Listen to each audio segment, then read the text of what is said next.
இன்னைக்கு நம்ம வீட்டில் வந்து பானிபூரி செஞ்சு பார்க்கலாம் ஃப்ரெண்ட்ஸ். வாங்க வீடியோக்குள்ள போகலாம். அதுக்காக இங்கே பாருங்கள் மல்லித்தலை, அதுக்கப்புறம் புதினா தலை கொஞ்சம் போட்டிருக்கு, பச்சை மிளகு போட்டிருக்கு ஃப்ரெண்ட்ஸ். இது பச்சை மிளகு காரம் இருக்காது, அதனால கொஞ்சம் போட்டிருக்கு. ஒரு பீஸ் இஞ்சி வந்து நான் வந்து சின்னதாக கட் பண்ணியிருக்கு.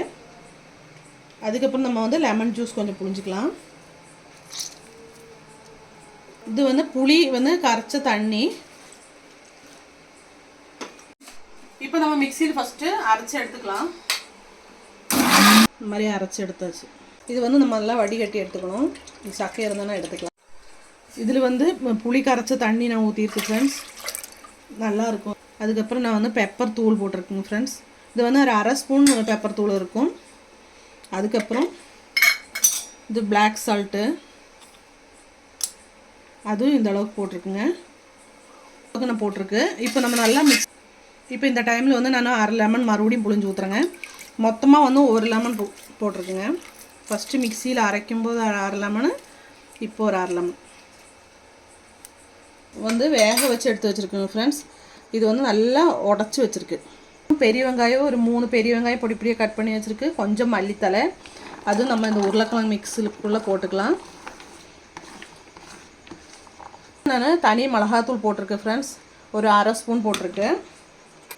ஃப்ளாக் சால்ட்டு போட்டிருக்கு, பிளாக் சால்ட்டு. இல்லைன்னா நீங்கள் சாதாரண சால்ட்டு இந்த அளவுக்கு போட்டால் போதும், அரை ஸ்பூன். உங்கள்கிட்ட சாட் மசாலா இருந்தால் நீங்கள் வந்து இந்த பானிபூரி தண்ணிக்குள்ளேயே ஒரு ஸ்பூன் போட்டுக்கலாம். அதே மாதிரி இந்த மாதிரி மசாலா பரட்டுப்போ அதிலும் வந்து சாட் மசாலா போட்டு வந்து பானிபூரி வந்து ரெடிமேடு கிடைக்குது நம்ம கடைகள்லாம், டிபார்ட்மெண்ட் ஸ்டோரில். அது வாங்கி வச்சுருக்கு. எண்ணெய் காஞ்சிட்ருக்கு. நல்லா கொதிச்சுமே அது போட்டு எடுத்துகிட்டு அப்புறம் சாப்பிட்ட வேண்டியதான். இது பூரா பொரிச்சு எடுக்கணும். 5 நிமிஷத்தில் வேலையாகிடும் ஃப்ரெண்ட்ஸ். இங்கே பாருங்க, கேஸ் கொஞ்சம் ஃபுல்லில் வச்சுருங்க, அப்புறம் சிம்மில் வச்சுருங்க.